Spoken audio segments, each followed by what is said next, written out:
kita menuntut ilmu ya, karena ini merupakan kewajiban bagi kita sebagai seorang muslim muslimah, yaitu menuntut ilmu, thalabul ilmi. Di tengah pandemi seperti ini kita manfaatkan kesempatan yang ada, kita menggunakan fasilitas aplikasi Zoom ya. Salawat serta salam semoga tetap terlimpah curah kepada teladan hidup kita semua, baginda Rasulullah Muhammad SAW, keluarganya, para sahabat, dan pada pengikutnya yang setia hingga akhir zaman nanti. Baiklah, Bapak Ibu yang dirahmati oleh Allah, dalam kesempatan yang sangat singkat ini, saya ingin berwasiat kepada kita semua, marilah kita bertakwa kepada Allah dengan sebenar-benarnya takwa, dengan kita mencoba menjalankan seluruh perintahnya dan menjauhi seluruh larangannya. Insyaallah malam ini ada satu kajian yang menarik ya, yaitu tentang kajian muamalah.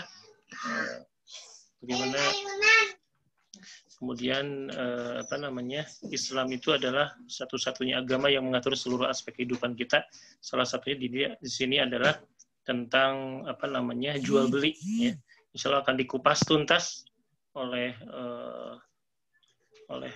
seseorang yang pakar di bidangnya. Pada Ustaz Abdul Hanif ya, waktu dan tempat dipersilakan. Mangga, Ustaz. Ya, aturan Ustaz Iman. Bismillahirrahmanirrahim. Assalamualaikum warahmatullahi wabarakatuh. Waalaikumsalam warahmatullahi wabarakatuh. Waalaikumsalam warahmatullahi wabarakatuh. Alhamdulillahilladzi arsala rasulahu bil huda wa dinil haq liyuzhirahu 'ala dini kulli wa kafa billahi syahida. Asyhadu an la ilaha illallah wa asyhadu anna Muhammadan abduhu wa rasuluh alladzi la nabiyya ba'dahu amma ba'd. Hadirin pemirsa atau jamaah kajian rutin ya fikih muamalah di malam hari ini. Alhamdulillah atas izin Allah kita bisa melanjutkan kajian kita nyambung ya untuk pembahasan yang minggu kemarin. Kalau minggu kemarin kita melaksanakannya itu hari Selasa sore, tapi dengan berbagai pertimbangan akhirnya kita putuskan ya kajian ini jadi malam Jumat ini. Insyaallah mudah-mudahan menjadi waktu yang berharga dan berkah buat kita. Jika biasanya kemudian sebagian orang melakukan yasinan ya di malam Jumat, atau sebagian lagi melakukan ala-kahfian gitu ya. Tentunya ini tak kalah penting sebetulnya, karena ini berkaitan dengan perkara yang wajib. Ya. Menuntut ilmu itu kan ilmu agama itu fardu kifayah ya. Fardu kifayah, fardu ain ya, maaf, fardu ain. Beda dengan ilmu-ilmu terapan. Kalau ilmu terapan ke fardu kifayah hukumnya. Tapi kalau ilmu agama memang itu fardu ain hukumnya, sehingga harus kita tanamkan dalam benak kita sejak sekarang bahwa jangan sampai perkara-perkara sunnah itu mengalahkan perkara yang wajib gitu ya. Bukan berarti tidak penting perkara sunnah, tetapi terkadang juga di antara banyak juga di kalangan kaum muslimin yang mengedepankan sunnah dan kemudian dia menelantarkan perkara-perkara yang wajib. Nah ini juga bermasalah gitu ya, bermasalah. Nah tentunya saya mengapresiasi tentunya kepada panitia atau pelaksana kajian ini mengadakan kajian fikih muamalah karena memang ini penting ya, penting karena banyak problem, banyak hal yang harus kita kupas dalam fikih muamalah, karena kan luasnya cakupan fikih muamalah itu memang salah satu cabangnya pembahasan dalam masalah muamalah dan masalah jual beli ini itu fikih muamalah itu, karena memang sejauh ini kita namanya jual beli itu yang penting penjual dan pembeli itu ridho gitu, selesai masalah kan gitu ya, seperti itu. Dan tidak ada unsur riba gitu, selesai masalah kan gitu ya. Nah sebenarnya kan tidak sesederhana itu permasalahan di dalam jual beli itu. Banyak hal yang harus kita pahami, termasuk di dalam akad-akad jual beli itu gitu ya. Jadi kan jual beli itu bukan permasalahan sekedar kita membeli barang dari penjual dan kemudian penjual menerima kompensasi dari kita berupa pembayaran, bukan sebatas itu gitu ya. Tetapi beda manat, beda fakta, tentu beda hukum ya di dalam jual beli itu. Jadi beda manat, beda akad nanti yang akan terjadi itu. Nah, maka ini harus kita perhatikan. Ya. Akad-akad dalam jual beli inilah yang memang penting untuk kita pahami gitu. Ya. Jujur ketika dulu saya ketika di Aliyah pernah memang belajar beberapa akad jual beli, tapi waktu itu memang tidak pernah difahamkan, dijelaskan penerapannya seperti apa gitu ya, dan urgensinya seperti apa, sehingga ya walhasil apa yang dipelajari dulu di madrasah Aliyah itu ya ambiar gitu, ambiar entah kemana gitu, hanya sebatas kebutuhan untuk nanti itu ulangan gitu, ujian gitu kan, kita mempelajari materi-materi seperti ini. Tetapi ternyata ya kerasa sekarang gitu bahwa itu penting untuk kita pahami betul-betul, dan karena itu menjadi kebutuhan kita sehari-hari itu ya. Namanya jual beli itu, transaksi jual beli itu adalah perkara yang kita praktikkan sehari-hari ya. Dan tidak bisa kita lepaskan di dalam kehidupan kita gitu ya. Yang namanya makhluk sosial, kita saling membutuhkan satu sama lain, termasuk dalam perkara jual beli itu. Nah, insya Allah kita akan lanjutkan kajian yang minggu kemarin. Minggu kemarin kita sudah membahas mukadimahnya ya, mukadimah tentang fikih muamalah ini dalam jual beli ini. Dan kemudian juga kemarin kita sudah bahas satu akad, ya akad salam itu, akad salam yang intinya bahwa dalam akad salam itu sebetulnya sebuah akad jual beli di mana penjual itu menjual barang yang belum jadi miliknya, yang bukan miliknya ya. Karena hukum asal menjual barang yang belum jadi hak si penjual, ya belum dimiliki oleh penjual, itu haram hukumnya sebetulnya, hukum asalnya gitu ya. Makanya saat seseorang itu menawarkan barang kepada orang lain, tetapi dia belum memiliki barang yang dia tawarkan gitu ya. Dia hanya baru punya gambar ataupun deskripsi tentang barang yang ia tawarkan gitu. Maka hukum asalnya itu haram, ya haram hukum asalnya menawarkan seperti itu. Misalnya saya menawarkan sebuah buku kepada orang lain, padahal saya belum memiliki buku yang saya tawarkan itu gitu ya. Saya hanya baru punya gambar dan punya harga, termasuk deskripsi tentang buku itu gitu.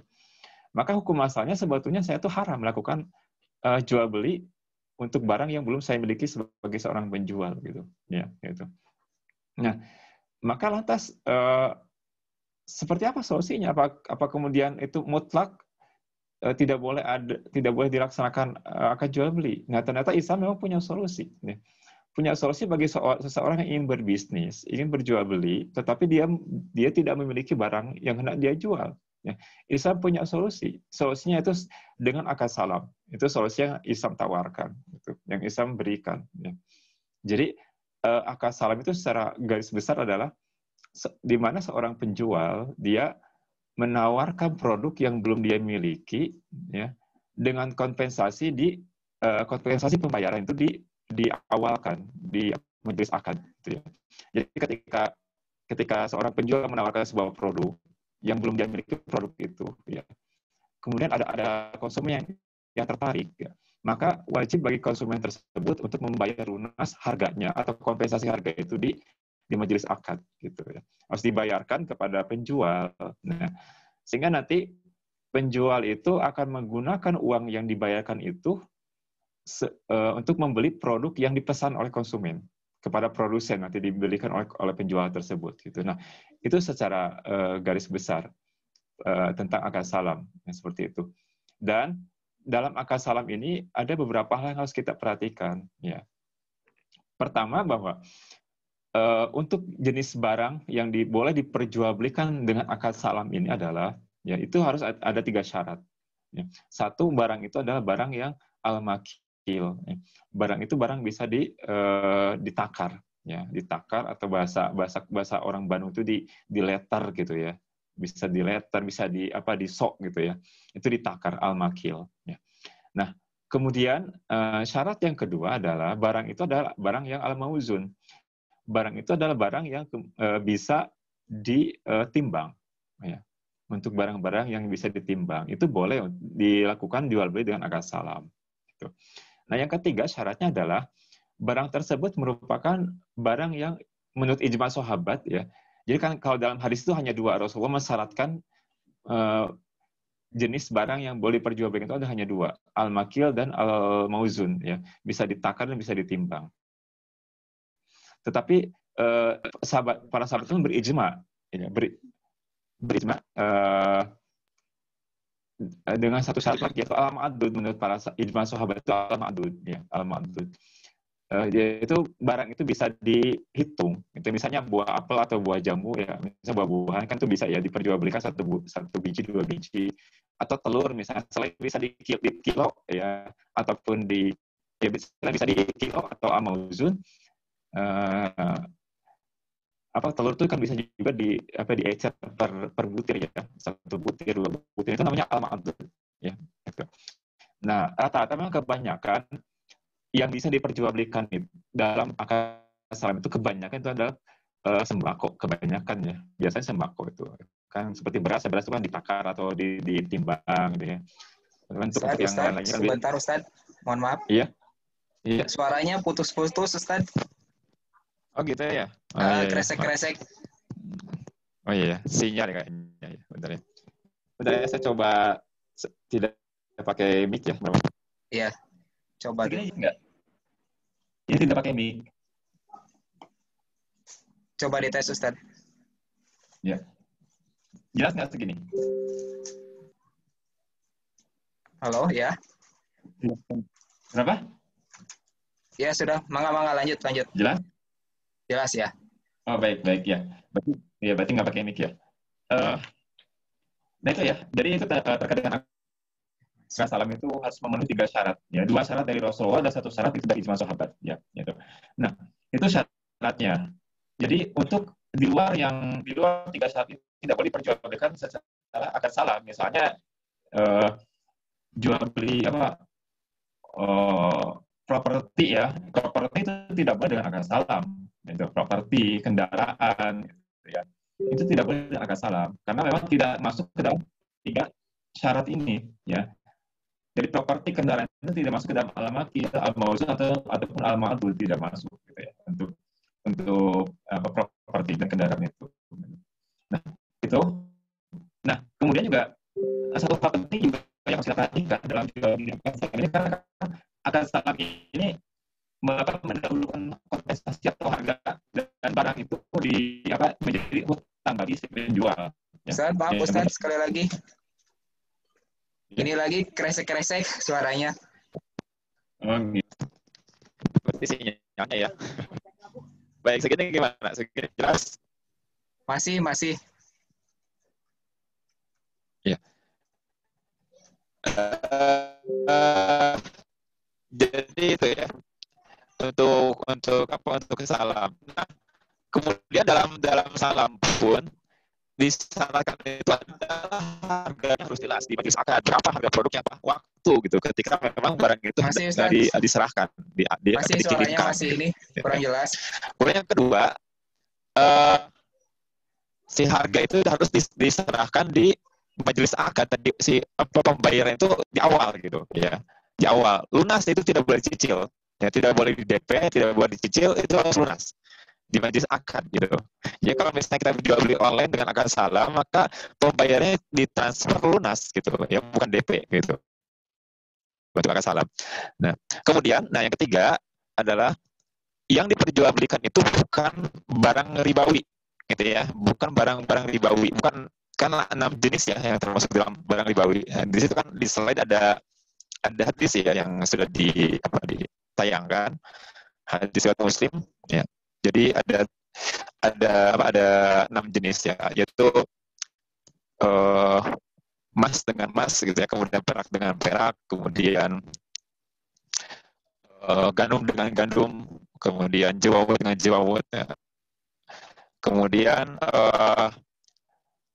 kurma, ya, atamar, ya, kurma dengan kurma, kemudian garam dengan garam, ya, milah bil milah, garam dengan garam, itu harus misli, ya, harus satu kualitas, gitu ya, harus sama takarannya, bisawain, harus satu takaran, satu kualitas, gitu ya, ya, dan biadin, dan harus cash transaksinya itu, gitu ya. Fa ikhtalafa sadil asnaf fayubayyi'u kaifas syi'tum. Jika berbeda jenisnya maka kalian bisa silakan sesukanya, misalnya emas dengan perak gitu kan, itu beda jenis ya. Tetapi dengan satu syarat, kalau berbeda jenis itu tidak dan biadin, harus cash. Nah maka untuknya jenis barang ribawi ini tidak boleh dilakukan dengan akad salam, gitu ya, jual beli ini. Gitu. Ya, itu ya harus kita perhatikan gitu. Nah baik, kita masuk ke akad yang kedua, yaitu akad tentang istisna. Ya, coba di baik. Nah ini ya istisna. Jadi kalau kita lihat dalam kitab masuk Al-Qur'an Al-Buyuh fi Daulah Islamiyah pasal 42 dan juga dalam kitab Tuhfatul Fuqaha yang dikarang oleh Imam Alauddin Samarkandi, ya, itu dijelaskan bahwa yang dimaksud dengan istisna ini adalah akad terhadap barang yang dijual dalam tanggungan, di mana kerjanya dijual dalam tanggungan, di mana kerjaan disepakati atas pembuat atau produsen. Saya ingin lebih permudah bahasanya. Jadi tadi akad salam itu masuk kategori yang kerasa-kerasa. Ya mohon maaf mungkin sinyalnya ya.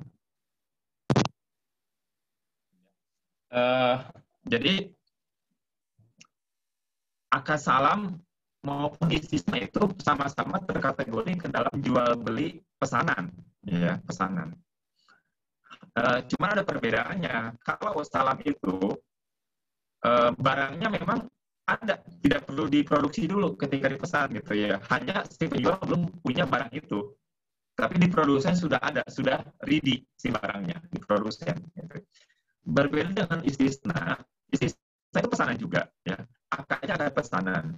Hanya bedanya ketika si konsumen memesan barang kepada penjual, ya, barang itu belum ada dan harus diproduksi dan harus diproduksi ketika dipesan gitu, ya. Jadi dalam hal ini penjual itu merangkap sebagai produsen sebetulnya, ya, merangkap sebagai produsen dalam konteks akad istisna gitu, ya, istisna. Ya. Jadi dalam istisna itu disyaratkan ada kerja dari penjual atau produsen ketika dipesan. Ya, misal contoh, ketika misalnya ibu-ibu nih mau mesan apa bala-bala misalnya ya, atau gorengan untuk pengajian sore hari. Kemudian ibu-ibu tersebut memesan kepada seorang penjual gorengan, saya pesan bala-bala sekian puluh, ya, atau sekian ratus biji bala-balanya misalnya untuk nanti sore, gitu ya. Nah ini termasuk ke dalam akad istisna karena ketika barang itu dipesan maka si produsen itu atau penjual itu harus mengolah dulu, gitu ya, membuat dulu apa pesanannya, gitu. Dia harus belanja dulu, dia harus ngolah bahan mentah, kemudian sampai digoreng, gitu kan. Nah itu sebuah proses produksi, ya. Astoni istisna, di situ ada produksinya, ada produksi, gitu. Nah maka ini yang dimaksud istisna, gitu. Istisna, jadi ketika dipesan barang itu harus diproduksi dulu, gitu ya. Nah dalilnya adalah hadis yang diriwayatkan oleh Imam An-Nasai dan dari Anas radhiyallahu anhu. Dalilnya ini, di mana Nabi SAW bersabda, di mana ada hadisnya dijelaskan bahwa anak Nabi isna, ya, bahwa Nabi SAW pernah minta dibuatkan, artinya pesan Rasulullah memesan istisna, ya, khatiman, ya, sebuah cincin, ya, sebuah cincin.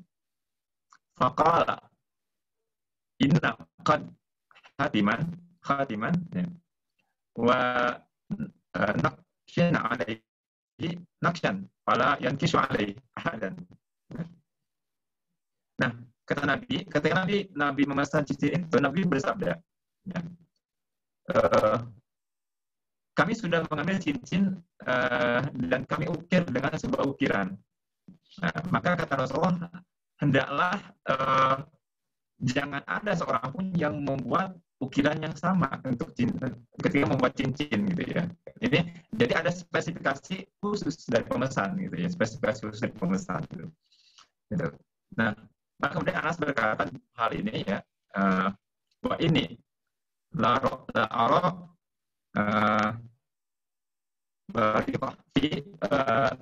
insili Rasulullah SAW. Nah, maka kata Anas ya, sungguh aku melihat kilauan sinarnya dari kelingking Rasulullah SAW. Nah, ini terkait dengan istisna. Jadi dipesan spesifikasi atau jumlahnya dijelaskan oleh pemesan berapa gitu ya, seperti itu dijelaskan. Nah, itu tentang istisna. Jadi bedanya, walaupun tadi dengan salam sama-sama pesanan, tetapi ada perbedaan di sini ya. Kalau akad salam kan tidak perlu produksi dulu oleh si penjual gitu ya, tinggal karena barang sudah di stok di produsen sudah ada. Ketika ada yang pemesan bayar lunas, nah uang pembayar akan digunakan untuk membelikan barang yang dipesan oleh penjual kepada produsen.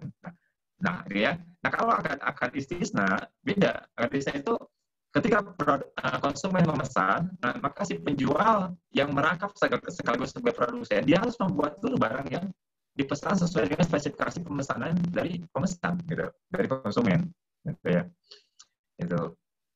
Baik, kita lihat di slide berikutnya ini ya. Barang yang diminta untuk dibuat itu harus disyaratkan. Ya. Satu, barangnya itu ditentukan spesifikasinya oleh si pemesan dan disebutkan spesifikasi yang membedakan nilainya dari barang yang lain. Gitu ya. Disebutkan. Misalnya tadi Rasulullah cincinnya bahannya dari apa, gitu ya. Ukirannya seperti apa. Nah, nanti kan itu diakumulasikan ke dalam harganya jadi berapa gitu ya, diakumulasikan karena kan harga itu tergantung dari kemanfaatan dan kualitas gitu, dari kualitas gitu. Itu harga itu kan dilihatnya gitu. Kan jadi bukan dilihat dari seberapa banyak orang yang senang dengan barang itu, harga itu, tetapi dilihat dari apa kemanfaatan dan kualitas barang itu, gitu ya. Kalau kita lihat dalam kitab Zofik Kisot, ya,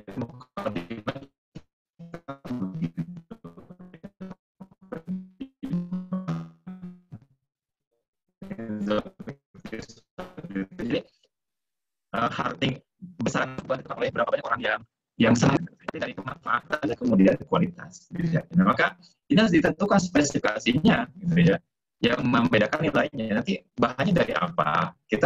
Si konsumen harus menjelaskan kepada penjual atau kepada produsen, saya nih mau tolong dibuatkan barang ini bahannya ini, kemudian sketnya atau desainnya seperti ini misalnya, atau misalnya kita mau menjahit baju, ya, kita bawa bahan bakunya, bawa kainnya kepada seorang penjahit, ya kita tentukan saya mau ukurannya segini, desain atau model pakaiannya seperti ini, gitu. Itu kan spesifikasi ya dari pemesan kepada produsen.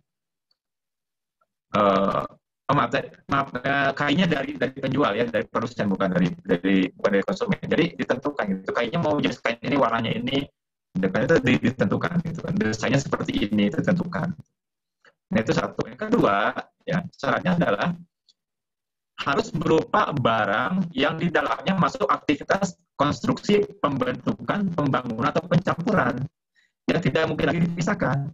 Ya kita bisa contohkan misalnya pesan bala-bala kan, ketika dipesan bala-bala itu, maka kan produsen itu atau penjual itu akan mencampur berbagai bahan, ya mulai kol, kemudian wortel, terigu, ya, garam dan lain sebagainya hingga jadi adonan. Nah kan ketika sudah jadi adonan, itu mesti dipisahkan si bahan-bahannya, kolnya dipisahkan jadi kol lagi kan nggak mungkin gitu ya. Nah itu yang termasuk ke dalam syarat kedua ini. Atau ketika seseorang memesan baju ke tailor gitu ya, saya mau pesan baju kainnya jenisnya ini, warnanya seperti ini, desainnya seperti ini. Nah itu kan ketika baju itu sudah dibuat, ya itu kan mustahil untuk dipisah-pisah lagi gitu ya. Ketika kita membatalkan misalnya pemesanannya, itu mustahil akan dipisahkan lagi, menjadi terpisah, enggak gitu ya. Kalaupun dicopot lagi jahitan juga, itu kan sudah tidak bernilai lagi si kainnya itu karena sudah digunting gitu ya. Gitu. Ya suaranya maaf ya, sinyalnya di sini kurang bagus ya. Nah yang ketiga, syaratnya adalah bahan baku itu harus dari pembuat, artinya dari penjual atau dari produsen itu ya, bahan bakunya itu gitu. Tidak boleh dari konsumen. Nah, misal tadi ketika ingin membuat pesan bala-bala atau bikin baju misalnya gitu ya, maka tidak boleh bahannya itu dari konsumen, tapi harus dari penjual, dari produsen gitu, bahan mentahnya itu ya, bahan mentahnya itu gitu. Kalau bahan mentahnya dari konsumen, maka akadnya beristisna, tapi nanti akadnya ijaro ya. Misalnya saya ingin bikin baju, saya bawa bahan sendiri, maka beristisna akadnya, tapi saya itu ijaro, saya mengupah ya, saya mengupah tailor atau penjahit untuk membuatkan baju sesuai dengan keinginan saya gitu. Bahannya dari saya, gitu, dari konsumen gitu. Nah itu akadnya itu ijaro, beda lagi. Nah itu kan.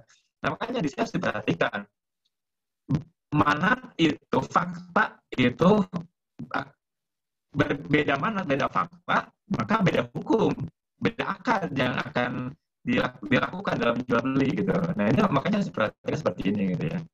Nah baik itu ya. Kemudian yang keempat, dalam istisna ini dalam pembayaran beda dengan salam. Kalau dalam akad salam tadi dijelaskan bahwa pembayaran itu harus lunas di majelis akad, ya, pembayaran itu. Tetapi dalam akad istisna tidak wajib lunas di awal. Jadi si konsumen itu bisa bayar dulu separuhnya ya di awal, atau bisa dicicil sampai barang itu selesai dibuat, atau nanti pembayarannya bisa di akhir ya, bisa di akhir setelah barang itu selesai ya, boleh pembayarannya. Jadi akad istisna ini boleh. Jadi dalam jual beli itu akad istisna satu-satunya akad yang diperbolehkan terjadinya COD, terjadinya cash on delivery ya. Sementara akad yang lain tidak boleh. Kayak salam itu tidak boleh COD ya, tidak boleh COD gitu kan. Dalam akad istisna ini satu-satunya akad yang itu dibolehkan terjadinya COD, cash on delivery gitu ya. Jadi pembayarannya itu ketika barang sudah selesai gitu. Cash on delivery boleh itu. Terbebas dari keharaman kali bil kali ya. Akan satu-satunya akad yang terbebas dari keharaman jual beli utang dengan utang gitu ya gitu. Nanti soalnya kita akan bahas lebih detail apa itu jual beli kali bil kali ya, jual beli utang dengan utang gitu ya. Jadi itu ya, itu di poin berikutnya, itu istisna dikecualikan dari keumuman keharaman jual beli utang dengan utang. Jadi boleh utang dengan utang, artinya boleh COD ya, pembayarannya boleh COD nanti di akhir gitu. Ketika barang sudah selesai di antara penjual, nah COD boleh itu pembayaran itu COD. Okay. Ini hadis ini berdasarkan hadis Imam Bukhari, di mana Nabi SAW pernah membawa cincin dari emas. Nah, beliau menjadikan mata cincin berada di arah telapak tangan jika beliau memakainya. Maka orang-orang pun membuat cincin dari emas. Jadi melihat Nabi buat, ya para orang lain kemudian ikut. Ya. Nah, kemudian maka Nabi naik mimbar lalu memuji Allah, kemudian beliau bersabda, aku dahulu membuatnya dan aku tidak memakainya sekarang, kata Rasulullah. Ini jadi Rasulullah pernah memesan ini sebelum ada syariat keharaman bagi laki-laki memakai emas gitu ya, memakai perhiasan emas gitu. Nah, maka orang-orang pun meninggalkannya, artinya tidak lagi menggunakan cincin dari emas waktu itu. Gitu. Nah, dalam konteks ini Rasulullah membayarnya tuh ketika pesanannya sudah selesai gitu. Jadi Rasulullah bayar lunas gitu ya. Dan Rasulullah tidak mendep dulu Rasulullah itu gitu. Dalam konteks ini gitu. Nah, itu jadi boleh ya.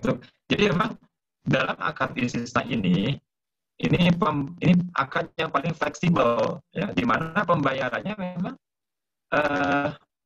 bisa dengan berbagai cara, bisa bayar dulu sebagiannya di awal, nanti lunasannya ketika barang sudah selesai, atau bisa dicicil sampai nanti barang itu selesai, atau bisa dibayarnya itu nanti ketika barang itu sudah selesai gitu, ya, dibayarnya itu. Jadi tanpa ada DP gitu, itu boleh ya, dengan COD tadi kali bil kali itu boleh. Ya. Nah, itu ya tentang istisna. Jadi realitasnya seperti itu ya. Dan ini biasanya banyak terjadi dalam pesanan makanan ya, pesanan makanan olahan biasanya gitu ya. apalagi sekarang dengan teknologi online gitu ya, kadang-kadang kita pengen pesan makanan ya, makanan olahan, misalnya pesan seblak nih, ya kita tinggal WA aja si penjualnya, saya pesan nih seblak gitu ya. Nah itu boleh, nanti bayarnya di tempat COD gitu ya, ketika barang seblak itu dikirim baru dibayar, itu boleh, karena itu masuk ke dalam istisna. Pemesan atau kita mau pesan jus nih, kita hubungi dulu penjualnya gitu ya, saya pesan nih pesan jus sekian banyak, nanti pembayarannya ketika dikirim itu boleh dengan COD gitu. Jadi memang ini istisna ya. Jadi tadi kuncinya memang istisna itu ketika dipesan itu harus ada proses dulu produksi ya.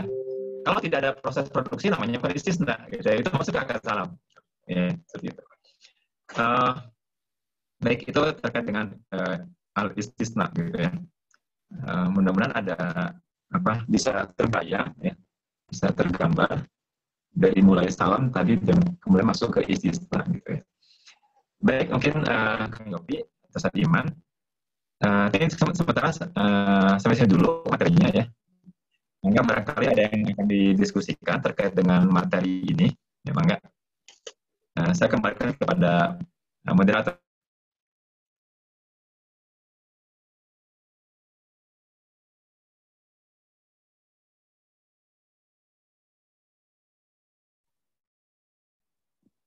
Oke, alhamdulillah bilamin.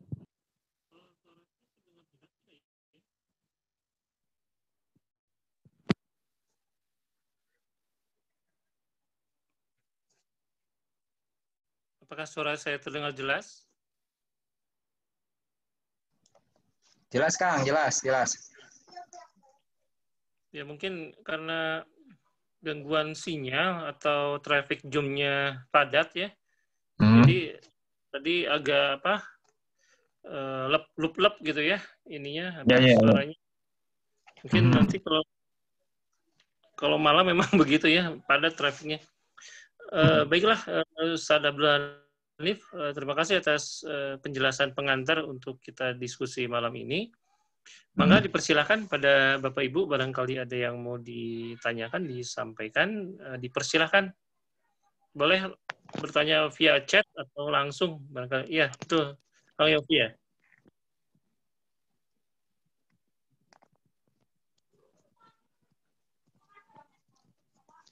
Sambil nunggu pertanyaan, saya ingin tambahkan sedikit terkait istisna ini, bahwa dalam akad istisna ini, ya, itu sifatnya mengikat, ya, mengikat.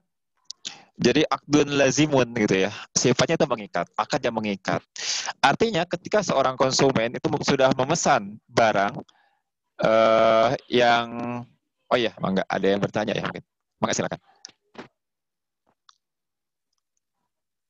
Ada yang bertanya atau belum? Oke, saya lanjutkan dulu ya sambil nunggu yang bertanya. Jadi ketika si konsumen itu sudah memesan pesanannya kepada penjual ataupun produsen, ya. Nah maka si konsumen dan sudah deal, ya, akadnya sudah sempurna, ya, deal, dan sudah berpisah dari majelis akad, ya, maka konsumen itu tidak boleh membatalkan sepihak pesanan itu, gitu. Tidak boleh sama sekali membatalkan. Ya. Karena ini akan beresiko kerugian yang besar terhadap produsen nantinya, terhadap penjual. Kecuali ya pembatalan itu boleh dilakukan ketika memang barang yang dipesan itu tidak sesuai dengan spesifikasi yang dipesan, gitu. Ya misalnya bahannya tidak berkualitas, tidak sesuai dengan kualitas yang dipesan, atau desainnya tuh melenceng jauh dari yang dipesan misalnya gitu ya, itu atau dalam pakaian misalnya warnanya tidak sesuai dengan yang dipesan gitu, maka boleh dalam kondisi seperti itu seorang pemesan atau konsumen itu boleh membatalkan pesanannya, ya, atau melanjutkan menerima apa adanya gitu ya, itu dikembalikan. Tetapi jika tidak terjadi kesalahan di dalam produksi, maka tidak boleh kemudian konsumen itu membatalkan pesanannya. Gitu. Misalnya di tengah jalan, barang sedang diproduksi, sedang diproses, tiba-tiba si penjual itu, pemesan itu, maaf ya saya nggak jadi pesannya, itu nggak boleh gitu. Itu nggak boleh ya. Karena istisna itu para ulama sudah menegaskan bahwa dalam akad istisna itu adalah akad akdul lazimun gitu. Itu akad yang lazimun yang mengikat ya antara penjual dan pembeli itu. Itu saja.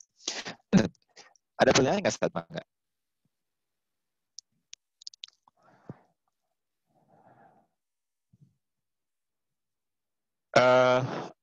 Baik, ini ada yang masuk ya.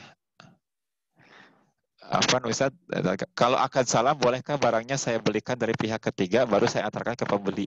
Barangnya barang jadi tapi bayarnya pas barang ready di saya. Baik. Begini ya.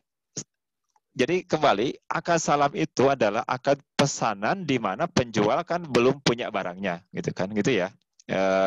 Seperti itu secara umum. Nah maka dalam konteks pelaksanaannya, ketika di majelis akad, ya, ketika si pembeli itu memesan barang pesanannya kepada penjual, ya, maka wajib, ini wajib ya, wajib bagi pembeli untuk membayar lunas bayarannya.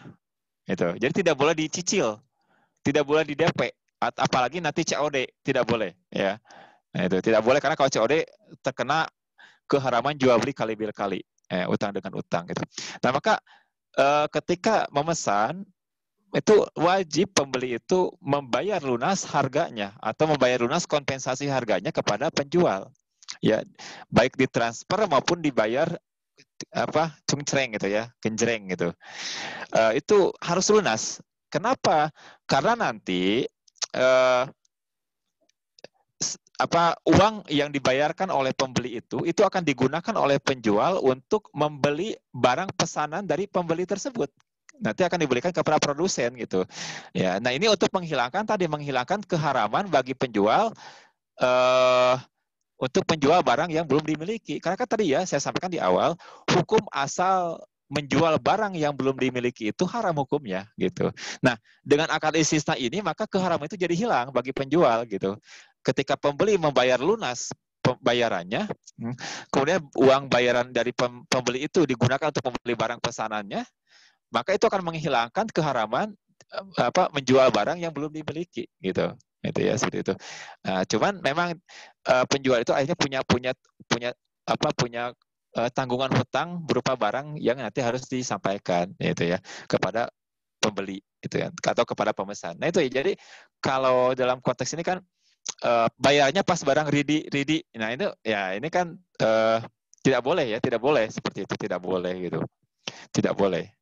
Jadi nanti dibayarnya kalau barangnya sudah ada di penjual nih, tidak boleh gitu ya, tidak boleh seperti itu, gitu. Karena kalau begitu ini berarti nanti malah bisa jatuh ke dalam keharaman jual beli kali bil kali. Kenapa? Karena ketika barang sudah ready, nanti barang diantarkan baru dibayar, nah itu kan nanti jadi jual beli kali bil kali yang diharamkan oleh Rasulullah SAW. Nah, Rasulullah kali bil kali itu tadi Rasulullah mengharamkan praktik jual beli utang dengan utang gitu ya, seperti itu.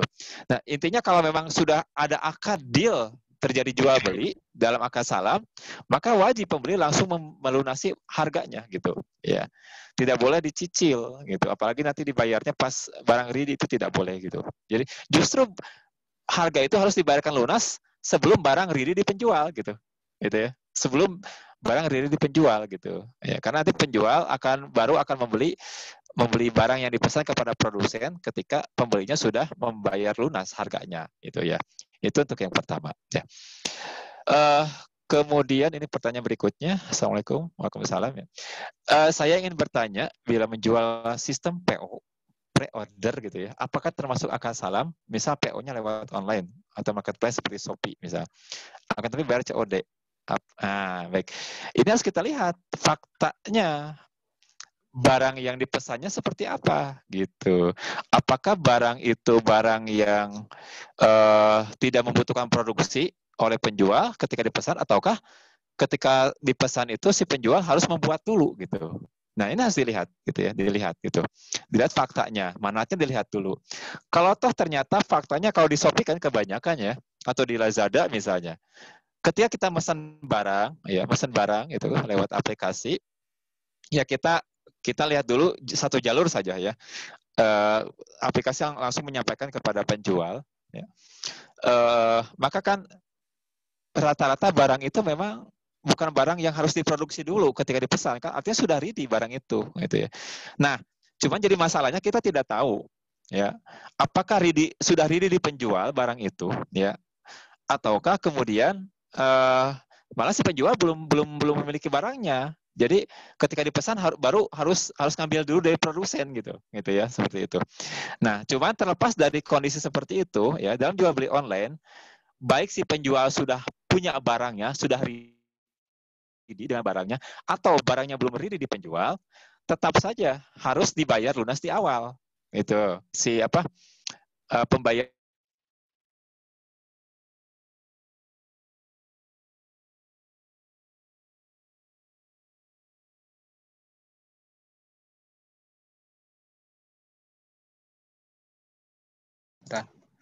Ustadz tolong di unmute dulu suaranya, barusan ke mute.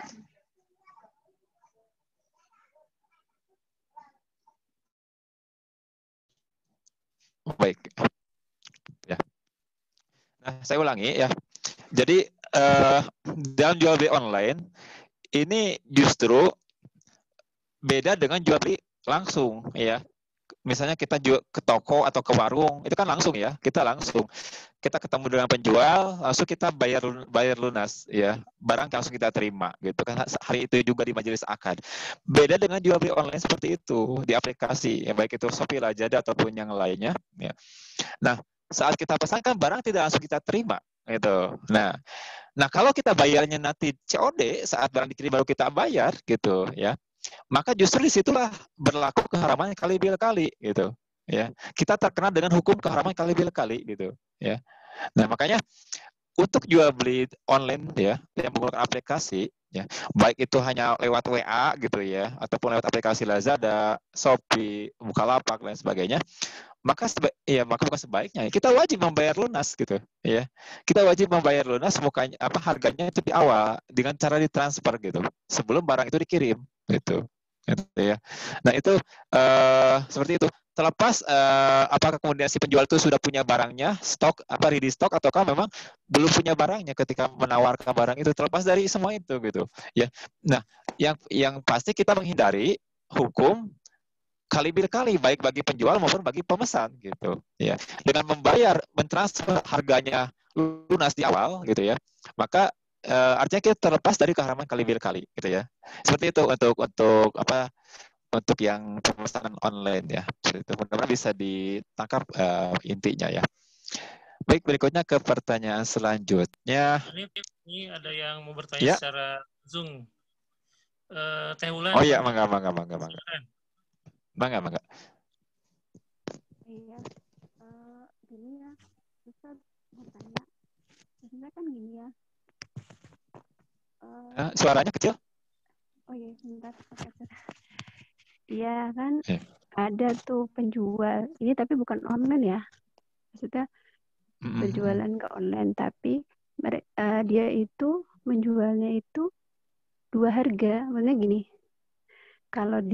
kalau dibayarnya kredit, misalnya harga itu adalah 1 juta, ya, harganya. Tapi kalau dia bayarnya secara kredit diangsur, itu kalau dihitung-hitung dia jadi 1.700.000 gitu. Nah, apakah boleh, maksudnya jual beli yang seperti itu? Baik. Ya, terima kasih kepada Bu Wulan, ya, atas pertanyaannya. Nah, ini terkait dengan ya itu maksudnya. Oh iya, mangga. Iya, jadi misalnya pun terjadi keterlambatan itu tidak menambah gitu, maksudnya dia tetap, misalnya katakanlah itu 5 bulan harus sudah selesai gitu ya. Tapi kalau dia 6 bulan pun masih tetap sama harganya kalau diangsur gitu. Jadi kalau seperti itu hukumnya apakah haram atau diperbolehkan atau bagaimana, Ustaz? Gitu. Baik, ya. Baik, hatur nuhun Ibu Wulan atas pertanyaannya. baik ini terkait dengan dua harga ya, dengan dua akad. Karena begini, harus kita pahami mana yang terkategori dua harga, mana yang keharaman dua harga, mana yang tidak termasuk itu. Nah, kalau dalam fakta yang tadi ditanyakan, justru faktanya adalah itu dua harga pada dua akad yang berbeda sebetulnya, gitu ya. Antara harga cash dengan harga kredit, itu misalnya harga cashnya 1 juta misalnya, kemudian harga kreditnya 1.700.000 misalnya ya, dengan akumulasi tadi cicilan sekian bulan itu. Nah, hukumnya boleh si penjual itu menawarkan dua harga itu boleh ya, dengan syarat di majelis akad itu ya, itu harus dipilih ya, harus dipilih akad mana yang mau diambil gitu ya, apakah akad cash atau akad kredit. Nah, itu harus tuntas di majelis akad sebelum berpisah dari majelis akad jual beli gitu ya. Itu harus jelas. Misalnya, oh ya, saya beli barang ini, beli laptop misalnya. Oke, saya ambil dengan kredit aja, saya mau kredit dengan 6 bulan cicilan. Per bulannya misalnya sekian ratus ribu misalnya gitu, atau sekian juta per bulannya ya. Nah, deal. Nah, maka di situ berarti mengambil satu akad sebetulnya, bukan dua harga, tetapi satu akad ya. Yaitu akad kredit saja gitu ya. Nah, yang tidak boleh itu begini ya. Misalnya, oke, saya jual beli ya. Hari ini saya kredit, tapi nanti kalau di tengah jalan saya punya uang untuk melunasi, saya akan melunasi dan mengambil jadi akad cash misalnya. Itu nggak boleh. Itu dua akad seperti itu yang nggak boleh gitu ya, nggak boleh. Jadi kalau sudah mengambil akad kredit, maka yang dipegang itu adalah harga kredit itu, bukan harga cash gitu ya. Sekalipun nanti si pembeli itu tiba-tiba di bulan ketiga sudah melunasi, padahal waktu yang diberikan oleh penjual itu 6 bulan cicilan ya, 6 bulan cicilan. Tapi dalam cicilan bulan ketiga si penjual itu si pembeli itu punya uang lebih lah, akhirnya dilunasi. Maka pelunasan ini bukan ke harga cash tapi harga kredit tetap gitu. Tidak boleh berubah untuk harganya gitu. Itu ya. Jadi itu untuk menghilangkan tadi dua harga ya, atau dua akad di dalam satu akad gitu. Itu ya. Itu. Nah, itu caranya seperti itu. Nah, kemudian ini bagaimana misalnya ada keterlambatan di dalam cicilan ya, di dalam cicilan keterlambatan. Nah, maka di sini tidak boleh kemudian penjual itu istilah itu ada denda ya, ada istilah denda itu denda. Nah, itu tidak boleh ada denda gitu ya. Tidak boleh ada denda karena memang kalau dikenakan denda itu masuk ke dalam kategori riba. Tidak boleh. Ya, kelebihan di luar akad yang ditentukan, di luar harga itu, maka itu tambahan itu menjadi riba, tidak boleh gitu ya. Nah, kan banyak yang terjadi di dalam leasing begitu ya, di dalam leasing itu kan ketika terlambat, ada keterlambatan pembayaran, kemudian harus didenda. Ketika memang kita melunasi belum waktunya gitu ya, dilunasi sebelum waktunya, malah kena penalti itu. Karena itu kan parahnya ya, sistem kapitalis begitu sekarang.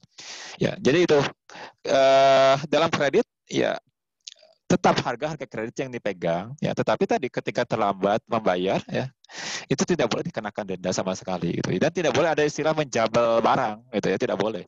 Karena yang namanya jual beli walaupun kredit, pada hakikatnya barang itu sudah menjadi milik pembeli gitu, milik pembeli. Hanya memang pembayarannya saja yang kemudian dicicil gitu ya. Jadi tidak boleh kemudian kalau kendaraan nih ya, suratnya ditahan, BPKB-nya ditahan oleh penjual, itu tidak boleh ya. Ya kalau kita beli kendaraan dengan kredit, maka si penjual itu tidak boleh menahan BPKB atau si BPKB itu dijadikan doman atau jaminan atas transaksi jual beli, itu tidak boleh, karena menjaminkan barang yang sedang diperjualbelikan itu menjadi jaminan atas aktivitas jual beli itu tidak boleh gitu ya, tidak boleh. Jadi harus ada barang lain yang menjadi jaminan itu atas transaksi jual belinya, bukan barang yang sedang diperjualbelikan. Nah, itu ya tidak boleh dijaminkan itu. Itu untuk jual beli kredit seperti itu gitu ya. Nah, makanya dalam misalnya kan betul-betul hati-hati gitu ya ketika jual beli kredit, dan ini barangnya barang yang besar, misalnya menjual rumah bisa dengan cara kredit ya, maka harus ada jaminan Ya, harus ada jaminan dari si pembeli. Apa jaminannya gitu. Tapi jangan surat-surat rumah yang dijaminkan. Hal yang lainnya gitu ya. Atau setidaknya ada orang yang bisa menjamin atas si pembeli itu ketika memang nanti ada terjadi pilot di tengah jalan dari si pembeli gitu. Nah, itu harus ada jaminan ya, di dalam Islam itu. Nah, mungkin itu Bu Wulan, saya sementara jawaban dari saya terkait dengan jual beli kredit itu ya. Walau bisawab. Mungkin kita lanjut dulu ke pertanyaan berikutnya. Ini masih banyak ya pertanyaannya. Ustaz mau tanya dulu boleh? Iya. Oh iya, mangga. Ya. Untuk akad istisna ini, misalnya kan ketika sudah selesai, terus misalnya harganya 100.000, terus saya bayar ke penjual 100.000 ya. Tapi dilebihkan, misalnya 25.000 jadi 125.000, itu akadnya bagaimana? Boleh nggak? Baik. Ya itu. Baik, begini ya. Ini kan harus kita bedakan mana pinjaman gitu ya, mana jual beli. Itu kan itu ya, seperti itu. Mana pinjaman, mana jual beli. Nah, ketika memang tadi ya kita bayar 100.000, ya kan. Kemudian si pembayarannya itu ya, pasti pembeli itu mau memberikan lebih ya atas. Nah, itu kan artinya sodako di luar apa di luar konteks jual beli itu gitu ya. Yang penting memang si pembayarnya diselesaikan dulu gitu, maksudnya diselesaikan dulu ya gitu ya, diselesaikan dulu. Ini saya bayar, oke, terjadi serah terima barang dan pembayaran, berarti itu sudah selesai majelis pembayaran. Nah, di luar itu kita mau bersedekah kepada penjual, ya mangga gitu ya, mangga. Karena ini bukan konteks tadi meminjam ya, meminjam. Karena kan riba itu terjadi dalam itu dan ini kan bukan barang ribawi yang diperjualbelikan dalam istisna itu ya. Itu kan harus kita pahami. Ini bukan barang ribawi itu ya. Beda dengan barang ribawi. Oh iya, kalau dalam barang ribawi betul tidak boleh ada kelebihan seperti itu dalam pembayarannya gitu ya. Itu tidak boleh gitu. Tapi dalam konteks ini kan di luar barang-barang ribawi ya, maka selesaikan dulu akad pembayarannya ya. Barang diterima, pembayaran diberikan. Nah, setelah akad itu selesai tuntas ya, maka kita mau bersedekah kepada penjual ya emang enggak gitu ya, karena itu bukan barang ribawi ya kan, seperti itu. Jadi baik dalam istisna maupun dalam jual beli salam itu tidak boleh barang-barang ribawi yang diperjualbelikannya gitu ya, seperti itu.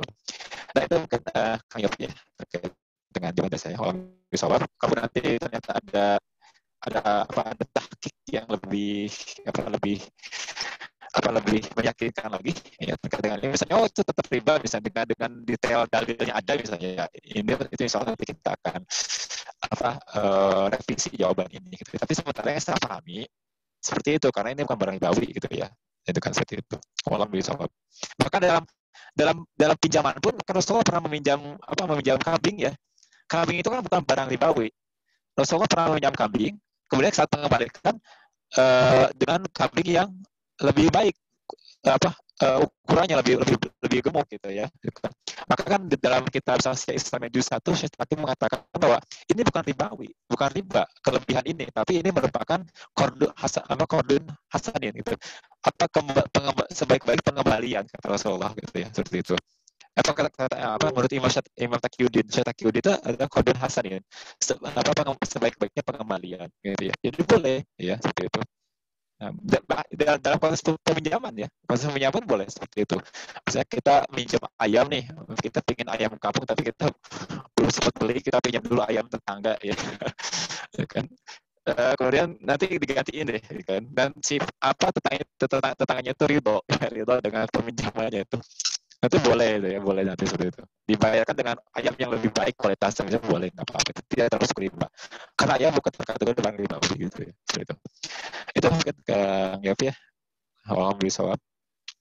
Ya nih, Bu Wulan, gimana Ustaz Iman? Oke. Baik, Ustaz Hanif, ini berlanjut di chat. Itu ada beberapa pertanyaan. Baik, saya lihat dulu ya. Di chat. Satu persatu. Oke, sebentar. Oh, ini banyak ya. Tadi kita baru sampai COD ya. Sekarang yang PO ya. Oh, PO juga sudah ya. Oh, belum ya. Misal kita jadi distributor atau reseller nih. Nah, kita kan sering posting jualan barang. Biasa kita jual dengan sistem PO, pre-order itu ya. Tapi PO di sini kita hanya melis aja dulu jualan. Terus kita pesan ke produsen sesuai jumlah PO, tapi pembeli belum membayar. Nah, ini kan. Ini mirip dengan pertanyaan sebelumnya sebetulnya gitu. Dalam konteks PO, pre-order di sini gitu ya. PO, boleh nggak PO gitu ya? Nah ini. Jadi harus dilihat ya, apakah kemudian di majelis akad itu sudah sempurna akadnya, deal misalnya. Saya pesan sekian. Oke, dengan harga sekian nanti berarti saya bayarnya sekian ya. Nah, itu di PO misalnya ya. Nah, kalau begitu kan berarti sudah sempurna majelis akadnya, maka tidak boleh nanti pembayarnya di akhir ketika barang sudah ada gitu. Dan ini harus dilihat dulu ya, maaf sebelumnya. PO di sini maaf ya, ini dalam istisna atau dalam salam gitu. Kalau dalam istisna enggak masalah. Ya, enggak masalah kalau istisna PO dalam istisna ya. Misalnya saya produksi makanan olahan ya, saya produksi makanan olahan. Kemudian saya buka PO sebelum saya membuat makanan itu. Saya buka PO, silakan siapa yang mau memesan makanan ini. Ya. Saya hanya akan membuat makanan sesuai pesanan. Nah, itu boleh karena istisna akadnya. Nanti bayarnya COD bayarnya pas saya kirim gitu ya ke rumah masing-masing. Nah, itu boleh karena ini istisna. Nah, kalau produk itu bukan istisna, berarti kan maksudnya akan salah masuknya gitu. Akan salah. Ketika akadnya sudah sempurna dalam pesanan ya. Ya saya pesan barang itu nih, ya, barang itu saya pesan sekian piece misalnya gitu ya. Nah dikirimnya mau kapan nih? Nah, nanti saya bayar ketika barang dikirim. Nah kalau dalam akad salam maka itu masuknya berarti tidak boleh, ya tidak boleh dengan cara seperti itu. Jadi tetap si pemesan itu harus membayar lunas dulu di awal pembayarannya gitu ya. Itu. Jadi itu harus dilihat dulu di sisi itunya gitu ya. Apakah yang di POK-nya itu barang-barang kategori yang harus diproduksi dulu ketika dipesan, atau memang ketika barang itu di PO-kan sebetulnya barangnya sudah ada di distributor gitu ya, di produsen sudah ada, tinggal kita ambil saja barangnya ketika ada PO-an. Nah misalnya ini harus dilihat ya. Kalau barangnya memang sudah ready di produsen ya berarti itu akan salah masuknya gitu ya. Tapi kalau memang butuh produksi dulu ya ketika dipesan, maka itu masuk ke dalam akad istisna. Nah itu di situ saja dilihatnya. Maka konteks pembayarannya disesuaikan saja sesuai dengan akadnya, apakah salam atau istisna nanti ya dilihat gitu. Nah itu makanya jadi distributor atau reseller di sini, reseller itu harus dilihat ya. Nanti kita masuk ya ke pertanyaan berikutnya, karena ini mirip-mirip ya dengan pertanyaan yang lainnya nih. Pertanyaan berikutnya misalnya, kalau misalnya barang sudah datang, dibayarnya dilebihin boleh nggak? Ini tadi ya berarti Kang Yopi ya, mirip dengan Kang Yopi. Contoh harganya 100.000, dibayarnya 120.000, halakah? Nah itu tadi saya sampaikan, bayar dulu sesuai dengan harga, lunaskan dulu gitu ya, bayarkan dulu ya dengan harga. Kalau dalam istisna misalnya, dalam istisna gitu ya, dalam akad istisna ya sudah bayar dulu sesuai dengan akad kesepakatan berapa gitu. Bayar, sudah terjadi deal pembayaran gitu. Nah kita punya niatan untuk sodakoh ya emang nggak dikasihkan saja kelebihannya itu gitu. Itu insya Allah halal gitu ya, seperti itu. Kecuali tadi ya saya sampaikan ketika memang kecuali ada tahqiq yang lebih baik misalnya dengan dalil-dalil yang terperinci, misalnya tidak boleh haram misalnya melebihkan dalam pembayaran harga, nah, maka ya kita akan revisi jawabannya. Tapi sejauh ini kan selama bukan barang ribawi, saya memandangnya itu boleh gitu ya, boleh itu. Baik, berikutnya kalau sistem dropship bagaimana? Baik, dropship nih. Ini nyambung dengan pertanyaan sebelumnya, dropship. Gini. Dropship itu sebetulnya masuk ke dalam akad sebetulnya samsaroh ya. Lebih pas itu dikatakan samsaroh, simsar atau pialang ya. Bukan ke dalam akad salam atau istisna dropship itu. Kenapa? Karena kita lihat dulu fakta dropship, mana tentang dropship itu apa gitu kan gitu ya. Biasanya namanya dropship itu begini. Kita menawarkan barang kepada orang lain ya, lewat gambar dan deskripsi tentang barang itu. Gitu kan gitu ya. Nah, kemudian ada konsumen yang tertarik dan memesan produk itu, gitu ya. Nah, setelah itu baru si pesan itu disampaikan oleh penjual kepada produsen atau distributor misalnya yang memiliki barang itu, intinya ya, yang memiliki barang itu. Barulah kemudian si pesan itu dikirim oleh produsen itu kepada si pemesan, bukan oleh si dropshippernya, gitu, bukan oleh dropshippernya. Bukan oleh si penjualnya itu, gitu ya, bukan, itu kan dikirimnya oleh produsennya itu dikirimnya itu. Nah, maka akad ini sebetulnya lebih kenanya ke akad samsara, bukan akad bukan akad salam, ya. Karena kan akad salam itu adalah si penjual. Jadi yang saya tahu dalam fakta dropship itu begini, yang menentukan harga itu bukan si penjual, tetapi si pemilik barang, ya, pemilik barang. Itu kan pemilik barang. Nah, itu kan pemilik barang, harga itu. Dan cuma terkadang pada faktanya, kenyataannya, kadang-kadang begini. Jadi ada dua akad. Barang dikirim oleh pemilik barang, oleh produsen, tetapi harga ditentukan oleh oleh si penjual. Nah, ini terjadi dua akad salam dan juga akad samsaroh itu terjadi. Nah, ini tidak boleh, gitu ya, tidak boleh. Maka untuk mensiasatinya ada sebetulnya dua mekanisme yang bisa kita lakukan, gitu. Satu, ya, yang dalam dropship ini, ya, satu, si penjual, bisa kita sebagai penjual nih, ya, kita menawarkan barang dengan deskripsi apa yang sudah ada, kita tawarkan kepada konsumen. Nah, tetapi nanti harga itu yang menentukan pemilik barang, berapanya. Jadi kita sebagai penjual, ya, yang menawarkan barang itu, kita hanya mendapatkan komisi dari barang yang terjual. Nah, itu saya pikir itu yang lebih pas dengan dropship ini, ya. Dengan sistem dropship itu yang lebih pas akad istisna, akad samsaro ini. Jadi si penjual itu memposisikan diri akadnya samsaro, ya, sebagai pialang bagi pemilik barang, gitu. Jadi yang menentukan harga, yang mengirim barang kepada konsumen itu bukan penjual, tetapi siapa? Jadi barang itu dikirim atas nama si pemilik barang, bukan atas nama penjual. Nah, itu, ya. Itu yang lebih tepat, lebih pas dalam dropship, dalam sistem dropship. Itu.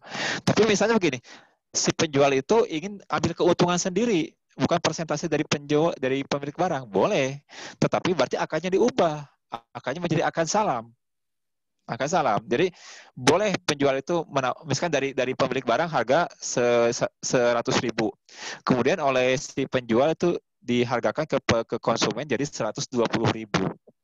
Maka dengan demikian ada ketentuan-ketentuan lain, ya, yaitu ketentuan akad salam harus dilakukan. Satu, pembeli harus membayar lunas dulu ke penjual, mentransfer dulu uangnya, ya, bayar lunas dulu. Supaya nanti apa? Uang yang dibayarkan oleh konsumen itu atau pemesan itu akan digunakan untuk membelikan barang kepada pemilik barang oleh si penjual, gitu. Nah, dan mengirimnya bukan atas nama pemilik barang, tapi dikirimnya oleh si penjual dan atas nama penjual, gitu, ya. Karena ini akad jual belinya terjadi antara pembeli dengan penjual, bukan dengan pemilik barang, gitu, ya. Berbeda dengan dropship tadi, dropshipper, ya. Itu lebih ke akan samsaro.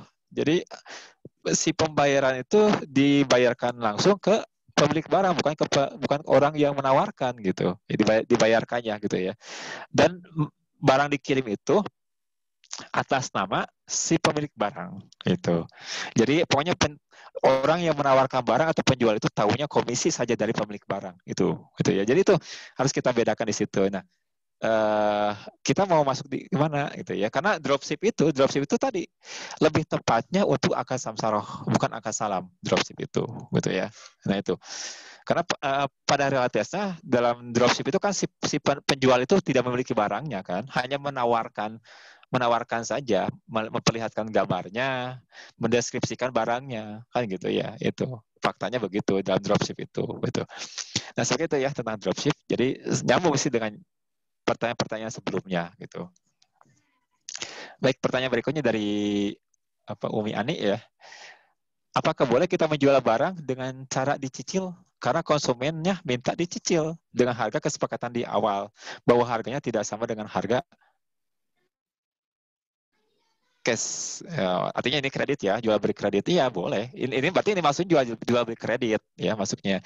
Hanya begini nih, jual beli kredit itu ya barangnya sudah ada, sudah jadi milik si penjual barangnya itu. Karena saat terjadi akad jual beli kredit, barang itu harus diserahkan di majelis akad, tidak boleh belakangan, tidak boleh, gitu ya.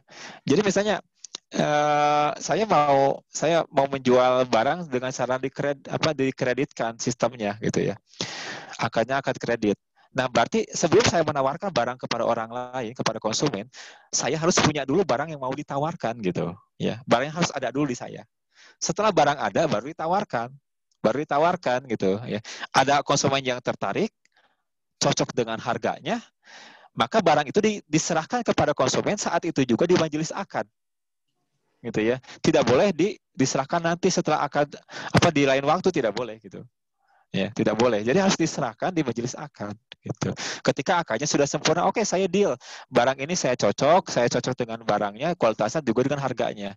Deal, terjadi kesepakatan jual beli kredit. Maka saat itu juga barang diserahkan kepada konsumen atau kepada pembeli. Itu ya. Itu untuk jual beli kredit, gitu. Seperti itu. Tidak boleh dengan cara akad salam di sini untuk kredit ini, gitu ya. Tidak boleh. Karena akad salam tadi harus bayar lunas di awal, baru barangnya di belakangan dikirimnya, kan begitu ya. Akad salam itu dari Umi Ani. Kemudian berikutnya dari Bu Ervina dari Denpasar ya. Masya Allah, ini jauh ya dari Denpasar. Sebagai pembeli, saya insya Allah akan bayar pesanan, saya transfer sebelum barang diantar. Nah, tapi bila saya sebagai penjual, kan belum tentu pembeli mengerti kalau mereka harus bayar dulu. Kita harus tegaskan kalau mereka harus bayar dulu ya. Oh iya, betul ya. Harus. Jadi itu memang ketika konsumen belum paham ya maka penjual yang paham harus memastikan dulu gitu. Ini akadnya akad apa gitu. Artinya di ketentuannya tuh tidak berlaku COD, nah misalnya gitu. Itu harus ditentukan oleh penjual itu. Ketika memang itu akadnya akad salam ya. Kalau kita harus mustahil atau tidak mungkin harus menjelaskan dulu ke konsumen tentang akad salam, dijelaskan dulu secara fikih, itu kan mustahil ya dalam jual beli seperti itu, apalagi jual beli online itu kan keburu kabur konsumennya. Ya maka kita tentukan dari awal persyaratannya tidak berlaku COD, harus bayar lunas di awal gitu, baru barang dikirimnya itu harus tegaskan dulu seperti itu. Intinya tidak menerima COD, pembayaran COD gitu, itu aja. Kalau kita memang sebagai penjual ya, ketika memang kita sudah paham dengan akad-akad jual beli, terutama dalam akad jual beli salam gitu ya, seperti itu. Nah itu gitu ya. Nah kalau kita sebagai pembeli, walaupun si penjual membuka opsi COD misalnya ya, nah kita paham bahwa ini online, bisa penjualannya online ya, tidak mungkin barang diserahkan saat itu juga ya, maka kita sebagai pembeli yang sudah paham, bayar aja duluan transfer harganya ke penjual gitu ya, ke penjual ya, itu kan terlepas dari berbagai hal-hal lain ya, itu kan yang penting memang ketentuan seperti itu kita tunaikan dulu. Nah, jadi ketentuan syariatnya kita tunaikan dulu gitu ya, kita tunaikan dulu itu seperti itu ya, kurang lebih. Berikutnya dari Ibu Nung, kalau beli emas dengan cara nyicil, lalu kalau sudah sah baru diperoleh emasnya, ini dilakukan dengan bank. Oh ya, ini memang sekarang sedang tren ya, jual beli emas yang batangan itu ya, batangan itu tren sekarang itu. Nah, harus kita lihat dulu, emas itu kan termasuk barang ribawi. Yang jual belinya tidak boleh, harus cash genjreng, cash di tempat gitu ya. Cash di tempat, tidak boleh diserahkan belakangan barangnya gitu ya. Jadi harus di tempat jual beli emas itu ya, emas batangan misalnya gitu ya, jual beli emas batangan gitu. Nah, itu kan tidak boleh. Jadi misalnya bank yang menjual emas 24 karat harganya sekian, gramnya sekian gram. Kita datang ke bank, ya kita di bank saja lakukan transaksi cash Tidak boleh kemudian barang dikirim belakangan, tidak. Jadi seperti itu gitu ya. Untuk emas, karena emas barang ribawi, di mana kan harus tadi syaratnya itu menurut hadis Rasulullah adalah misal bimisli, kemudian sawaan bisawain, kemudian yadin biadin, ya. Harus satu kualitas, satu ukuran, kemudian cash genjreng gitu pembayarannya itu, ya. Tapi kalau misalnya begini, kita bayar hari ini cash ke penjual emas, tapi emas itu dikirimnya keesokan harinya atau di lain waktu misalnya, ya. Setelah akad jual belinya selesai, itu tidak boleh. Kalau seperti itu berarti masuknya ke dalam riba fadl, ya, riba fadl. Walaupun tidak ada kelebihan harga, tetapi itu kategorinya riba fadl gitu. Dosanya tetap dosa riba, ya. Maka tetap dalam jual beli emas, ya, barang-barang ribawi yang 6 itu termasuk emas, itu harus ses genjreng. Di majelis akad uangnya diserahkan, barangnya diterima gitu. Di majelis akad saat itu juga tidak boleh dinantikan, ya, baik pembayaran ataupun penyerahan barangnya, ya. Nah, kalau terkait dengan perhiasan, emas perhiasan ini terjadi khilafiyah, memang perbedaan, ya. Sebagian kalangan ada yang mengharamkan mutlak, baik emas batangan maupun emas perhiasan itu tidak boleh dengan kredit. Jadi harus kas genjreng. Ada juga sebagian ulama kontemporer yang kemudian membolehkan dengan cara kredit untuk emas untuk emas yang dalam bentuk perhiasan, ya, karena dengan alasan bahwa emas perhiasan itu sudah masuk ke dalam kategori sil'a, ya. Barang komoditas barang yang diperjualbelikan gitu seperti itu. Itu ya. Tapi itu kan perbedaan pendapat. Saya pribadi tetap mengambil pendapat ulama yang mengambil keumuman dalil tentang keharaman jual beli emas dengan cara tidak tunai gitu. Jadi harus tunai gitu, ya, jual belinya gitu. Itu ya kalau untuk emas gitu. Jadi ini justru untuk lebih kehati-hatian gitu, ya. Kalau emas itu jangan dikredit, tunai saja, mau perhiasan maupun emas batangan gitu. Itu tunai saja di tempat. Ada uang, ada barang gitu. Itu ya, seperti itu. Nah, itu untuk emas. Kalau ini kan di pertanyaannya, Bang, kalau sudah dengan cara nyicil, ya, ini berarti kredit kan gitu, ya. Ya, maka saya justru lebih mengambil pendapat yang jumhur ulama 4 mazhab itu.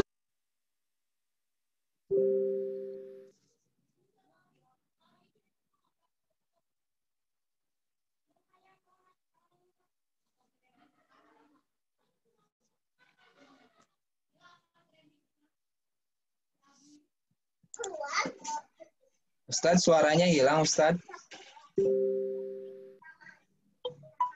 Oh.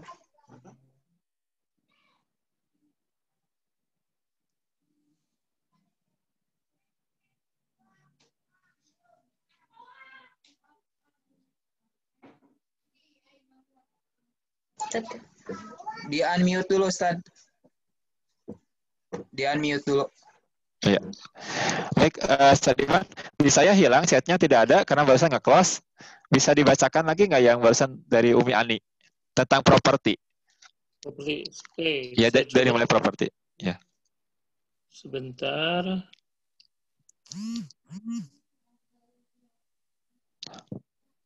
Oke, untuk penjualan properti kita sebagai marketing atau makelar, gimana hukumnya? Boleh tidak, Ustaz? Baik. Sementara sebagai marketing mendapatkan fee dari penjualan, sedangkan akad jual beli dilakukan antara buyer dengan developer langsung. Begitu, Ustaz? Baik. Ya, jazakallahu khairan. Nah, untuk properti, tadi kan saya sampaikan, untuk properti itu kan tidak boleh dengan akad salam. Intinya di situ, ya. Jadi kalau pihak penjual, ya, artinya pemilik properti ini, itu kemudian menjual dengan akad salam gitu, ya, itu kan itu tidak boleh, tidak berlaku, ya. Artinya misalnya begini, baru ada coupling tanahnya dulu nih, baru ngiklan, biasanya developer tuh ngiklan dulu, silakan nih, tahap pertama masih ada diskon, masih ada cashback, apalah itu promosinya, tapi bangunan belum ada, itu nggak boleh. Jadi karena tidak boleh dengan akad salam, ya, tidak boleh ataupun dengan akad istisna gitu, ya. Itu. Jadi ini untuk properti. Jadi kalau untuk properti minimal harus sudah ada, ya, kalau menurut Al-Alim Syekh atau Abu Rusyad tuh itu boleh diperjualbelikan tuh minimal kalau memang sudah ada minimal ada pondasinya gitu. Ya, pondasinya itu baru boleh diperjualbelikan. Dan itu pun bukan dengan akad salam gitu, ya. Bukan dengan akad salam gitu. Tapi jual belinya misalnya jual beli kredit misalnya gitu ya. Itu boleh seperti itu. Nah, lebih bagusnya memang bangunannya sudah ada, sudah jadi gitu ya. Nanti kan bisa dengan akad cash ataupun akad kredit di lakukan jual belinya gitu ya, jual beli. Ya, gitu. Untuk properti ya, seperti itu. Nah, kalau ternyata developer itu sistemnya begitu, jadi nawar dulu, promosi dulu, bangunan belum ada. Nah, lantas bagaimana kita sebagai marketing? Ya itu tidak boleh gitu. Ya, tidak boleh gitu kan.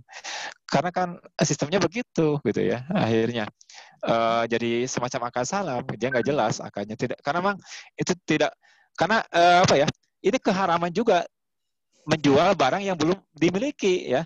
Karena ketika developer menawarkan mempromosikan rumah tetapi rumahnya belum ada, baru ada kapling-kapling tanahnya, itu kan sama artinya dengan menjual barang yang belum dimiliki, produk yang belum dimiliki. Nah, itu nggak boleh, itu haram. Maka kita pun misalnya yang menjadi marketingnya ya, yang menawarkan produk properti itu sementara rumahnya belum ada gitu, itu tidak boleh gitu kita menawarkan ya menjadi marketingnya gitu, karena itu terkena keharaman keharaman menjual barang yang belum ada ya, kan belum ada barangnya ya. Sementara itu juga tidak boleh dengan akad salam gitu ya, tidak boleh dengan akad salam gitu ya, seperti itu. Nah itu tidak boleh dengan akad salam. Maka itu ya berhati-hati. Kalaupun mau kita menawarkan bangunannya harus sudah ada dulu, bangunan yang mau dijualnya gitu. Sudah ada dulu ya, baru kita boleh menjadi marketing gitu. Tapi kalau bangunannya belum ada, terus kita jadi marketing nawarin gitu ya, itu tidak boleh gitu. Karena tadi terkena keharaman menawarkan ataupun menjual barang yang belum dimiliki, tidak boleh. Termasuk kita sebagai wasilahnya, marketing itu kan menjadi wasilah ya. Sampainya kepada akad jual beli itu tidak boleh ya, itu makanya berhati-hati ya dalam hal ini itu ya. Termasuk ya untuk kapling yang siap bangun, maksudnya siap bangun juga kan belum ada bangunannya gitu ya, kecuali tadi minimal sudah ada pondasinya gitu, minimal sudah ada pondasinya gitu ya, sudah ada pondasinya baru nanti boleh ditawarkan gitu ya. Tapi kalau ya atau misalnya bangunan sudah setengah jadi misalnya, itu boleh baru ditawarkan, boleh gitu ya, boleh ditawarkan. Tapi kalau belum, itu tidak boleh. Belum ada pondasinya sama sekali misalnya, itu tidak boleh. Walaupun siap bangun, itu tidak boleh gitu ya. Nah, kalau siap huni oke gitu ya, tapi kalau siap bangun jangan gitu. Karena intinya bangunannya belum ada gitu aja gitu ya. Nah, itu seperti itu. Itu Ustaz Iman ya. Masih ada nggak Ustaz Iman yang lainnya pertanyaannya? Oke. Ini dari Umi Ani, kalau untuk jual kafling siap bangun, tadi ya udah dijawab ya? Oh ya, udah, ya. Iya. Oke, ini ada yang mau bertanya secara langsung nih. Mangga. Dipersilakan kepada, tadi Ibu Wulan sudah ya. Ibu Siti Zaurah, dipersilakan, mangga Bu.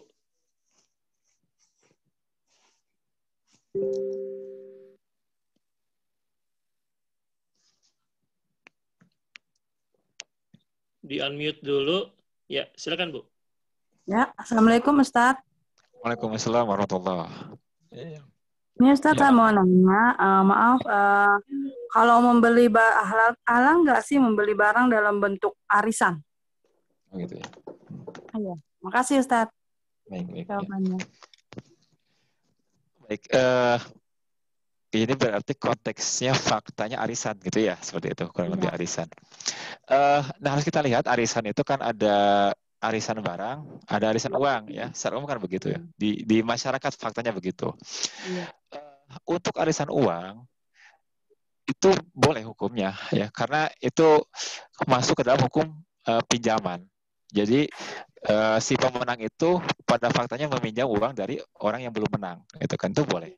Nanti kan dibayarnya sambil seperti nyicil gitu ya. Itu boleh untuk uang. Nah, yang jadi masalah dalam Islam itu adalah arisan barang. Ya, arisan barang. Barang nggak Ustaz ya? Ya, itu nggak boleh. Saya pernah Ustaz, saya pernah. Iya. halal ya Ustaz?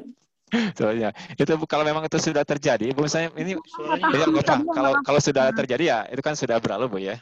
Nah, Iya, kalau sekarang misalnya Ibu ikut lagi arisan barang. iya. Nah, itu kan bisa buat barang biasanya, Bu ya. Gitu rata-rata begitu. Iya, Ya sudah, Ibu tarik aja dulu. Tarik aja lagi, Bu, batalkan saja. Karena itu akadnya batil, Bu, akadnya. Jadi iya. tidak boleh gitu. Iya. Makasih Batil. Ustaz ya. Iya, sama-sama, Bu. Assalamualaikum.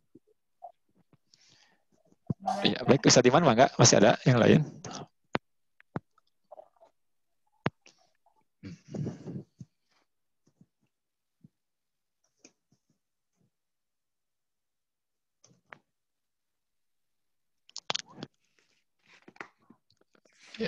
Ya, Ustaz Iman, Mangga. Oh ya, ini ada ya. Ya termasuk arisan emas juga iya, apalagi emas. Emas itu apalagi itu barang ribawi. Jadi batilnya double gitu. Batilnya dari akadnya saja sudah batil, apalagi dengan emas yang dikreditkan itu double. Ada ribanya malah gitu ya. Tidak boleh itu. Ya, seperti itu. Ya, walau misal tidak boleh. Makanya kan suka ada jual beli apa arisan emas ya sekarang tuh lagi musim itu, tren itu kan. Itu tidak boleh itu. Ya. Udah mah akad arisan barangnya batil ditambah dengan itu emas itu barang ribawi gitu. Itu jadi double itu. Batilnya double gitu. Baik, Ustaz Iman, maka barangkali masih ada yang lain. Oke, arisan barang akad udah ya? Udah ada ya.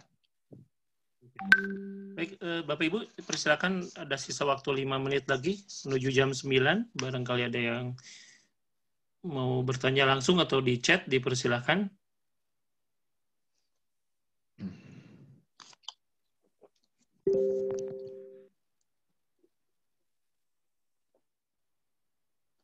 Sadiman, ini ada yang belum tidak dijawab ada katanya. nanya.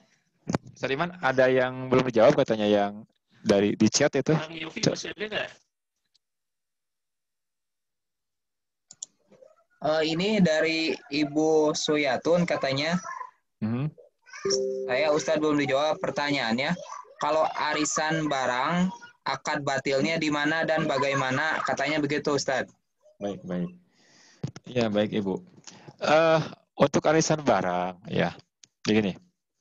Ketika kita berakad arisan barang, Bu ya. Jadi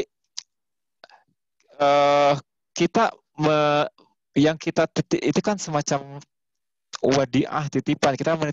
Yang kita titipkan itu uang, gitu ya, uang itu kan. Tetapi tiba-tiba yang kita terima kompensasinya berupa barang. Itu. Ini jadi ada multi akad ya. Yang namanya kan ketika uang berubah jadi barang itu akadnya jual beli gitu, bukan arisan.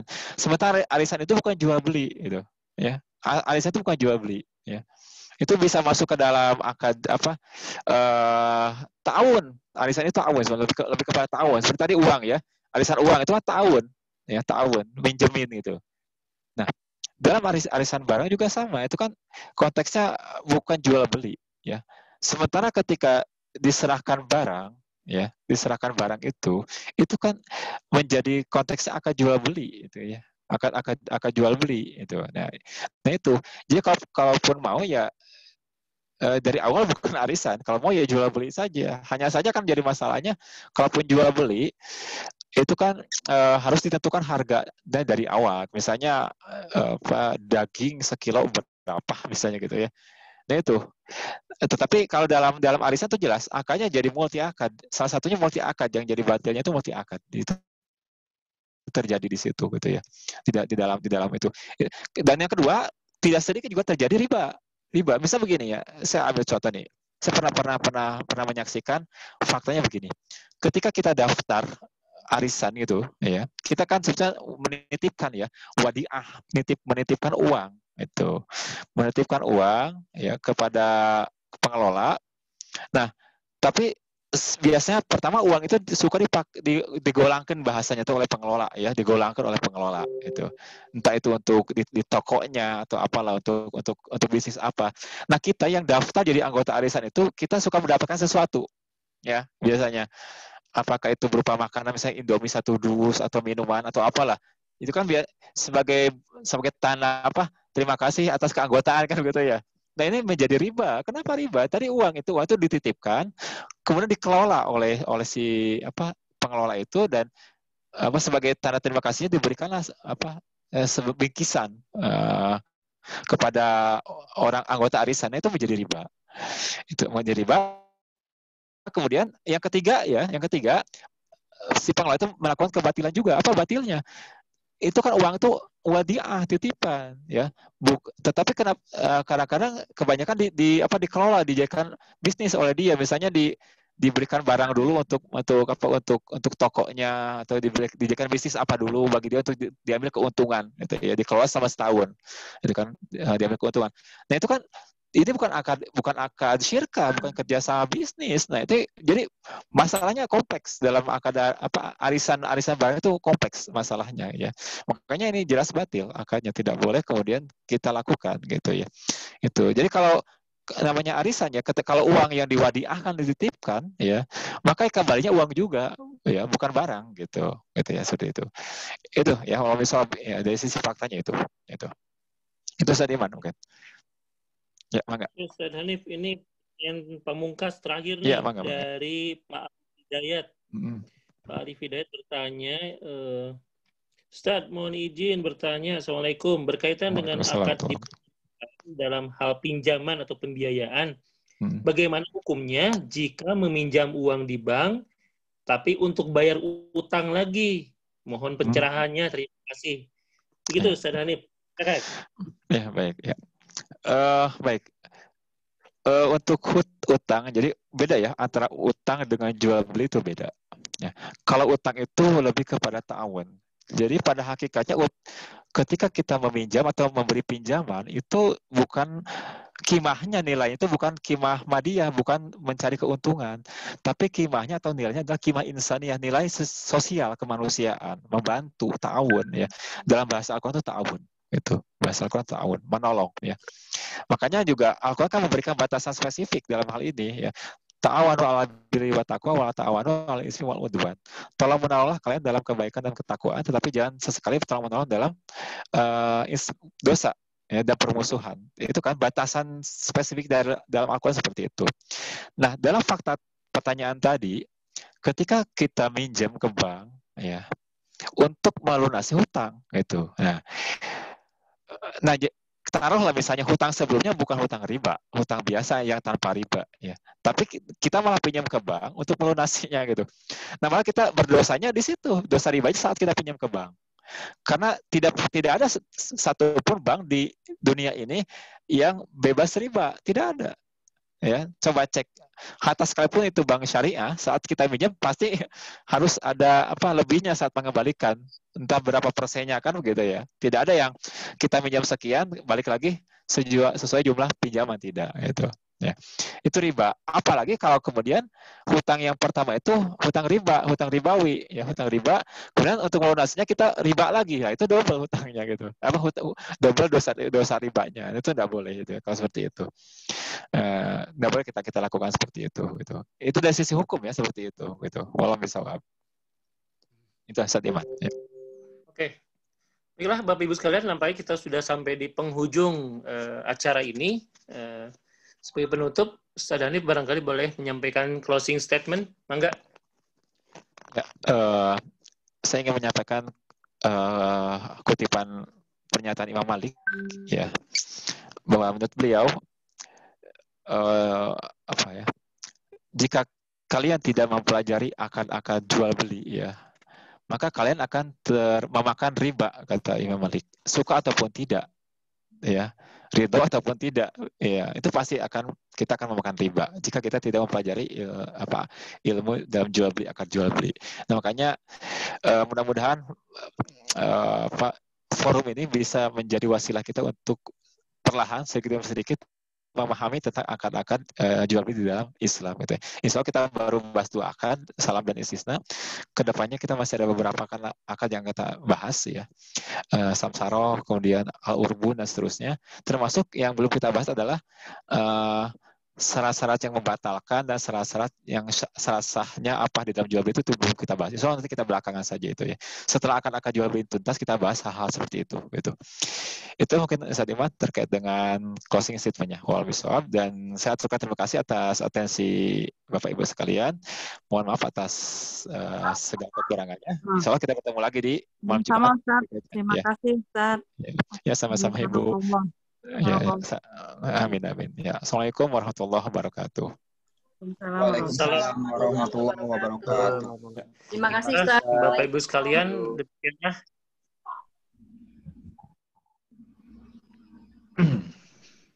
Ya, terima kasih atas perhatiannya. Kita tutup dengan baca Terima kasih Kang Yofi. hamdalah dan doa kifaratul majelis. Alhamdulillahirabbil alamin. Subhanakallah bihamdika asyhadu an la ilaha illa anta wa astaghfiruka wa atubu ilaik. Terima kasih atas perhatiannya. Mohon maaf ada kekurangannya. Sama-sama. Waalaikumsalam. Billahi taufik wal hidayah. Waalaikumsalam. Assalamualaikum warahmatullahi wabarakatuh. Waalaikumsalam warahmatullahi wabarakatuh. Barakallah. Baratkan atau digambar. Assalamualaikum teman-teman. Kembali lagi dengan Ataya di channel Muslim Kepo. Kali ini kita akan membahas pahlawan Islam yang ternyata namanya adalah zombie. Selama ini kalian mengenal zombie di film-film Hollywood atau games, baik di komputer atau di smartphone yang diperkenalkan oleh dunia barat sebagai mayat hidup menyeramkan yang tidak mempunyai hati atau pikiran serta bernafsu memakan manusia atau makhluk hidup bernyawa. Bahkan, zombie diibaratkan atau digambarkan sebagai makhluk jahat yang harus dibasmi atau dilawan. Kaum non-Islam mengilustrasikan zombie sebagai mayat hidup yang tidak memiliki kebaikan sedikit pun. Namun demikian, kalian pasti terkejut. Ternyata zombie merupakan pejuang Islam di wilayah Amerika Selatan, tepatnya di Brazil. Zombie merupakan komandan pasukan Islam yang gagah berani yang telah berjasa menyebarkan agama Islam di negeri Samba. Bahkan secara bertahap, zombie bersama para ulama setempat sukses mendirikan sebuah daulah Islamiyah di Brazil. Di abad ke-16, sekitar tahun 1550 Masehi, Islam mulai masuk ke Brazil. Ketika itu, bangsa Portugis memasukkan budak-budak Afrika ke negara penghasil kopi tersebut sebagai tenaga kerja di kebun tebu. Mayoritas budak-budak Afrika itu beragama Islam, sehingga sejak saat itu banyak sekali Muslim dan Muslimah yang tinggal di Brazil. Hari demi hari, jumlah Muslim di Brazil kian banyak.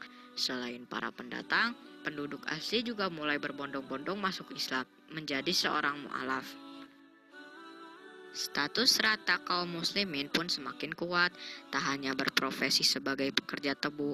Saat posisi Islam di Brazil menguat, tentara salib dan pasukan salibis membunuh para ulama dan penyebar Islam, serta menghancurkan budaya Islam di Brazil. Pasukan salibis berusaha menghancurkan Islam hingga ke akar-akarnya, dan mereka menganggap program mereka berhasil. Islam sudah musnah di Amerika Selatan. Dalam kondisi mengkhawatirkan hancurnya peradaban Islam di Brazil pada 1643 silam, muncullah pejuang Islam dengan semangat menegakkan syariah Islam. Zombie mendeklarasikan berdirinya negara Islam di Brazil setelah sebelumnya berdakwah serta syiar Islam kepada pelosok wilayah Brazil. Selain itu, zombie juga mengajak para tokoh dan pimpinan di daerah terpencil untuk masuk Islam. Tentara salibis yang mengira Islam di Brazil telah musnah sontak tersentak. Rupanya Islam belum mati di negara yang terkenal sepak bolanya tersebut. Zombie kembali menghidupkan secara melestarikan ajaran Rasulullah di bumi Brazil. Oleh karena itu, pasukan salibis bersama tentara salib langsung menjadikan zombie sebagai target pembunuhan. Mengetahui perkembangan yang luar biasa dari Islam, pihak Portugis melancarkan peperangan kepada negara kecil yang sedang berkembang di benua Amerika itu. Namun demikian, dengan kuasa dan kebesaran Allah, zombie bersama umat Islam Brazil pada peperangan pertama berhasil mengalahkan penjajah hingga berkembang luaslah wilayah mereka. Bahkan, zombie juga dapat menaklukkan 20 daerah di wilayah negara bagian Bahia di Brazil. Lalu, terus berlangsunglah negara Islam ini hingga kurang lebih 50 tahun lamanya. Perjuangan Muslim kulit hitam melawan imperialis terus berlangsung hingga Kekaisaran Portugis yang berada menancapkan pengaruhnya untuk memadamkan perkembangan Islam yang semakin membesar. Maka kemudian dikirimlah angkatan laut Kekaisaran di Eropa untuk membantu Portugis dalam membumi hanguskan benih-benih revolusi Islam pada 1695 Masehi. Hingga para pejuang Islam gugur satu persatu dan imperialis semakin mengibarkan bendera kekuasaan mereka di tanah Brazil. Dan rupanya zombie tidak hanya dimusuhi di kala itu, namanya juga diputarbalikkan faktanya di abad modern ini. Penjajah barat mencoba menyebarkan wajah zombie karena kekhawatiran mereka akan munculnya sosok seperti zombie di benua Amerika Selatan. Warga dunia dipaksa takut dengan penggambaran sosok zombie yang ditampilkan oleh musuh-musuh Islam sebagai makhluk perusak, kurus, dan buruk rupa.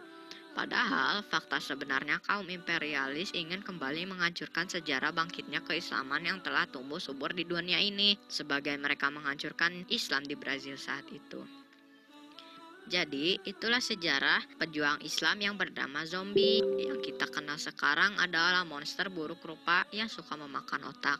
Terima kasih teman-teman yang sudah menonton. Semoga video kali ini dapat bermanfaat kepada teman-teman.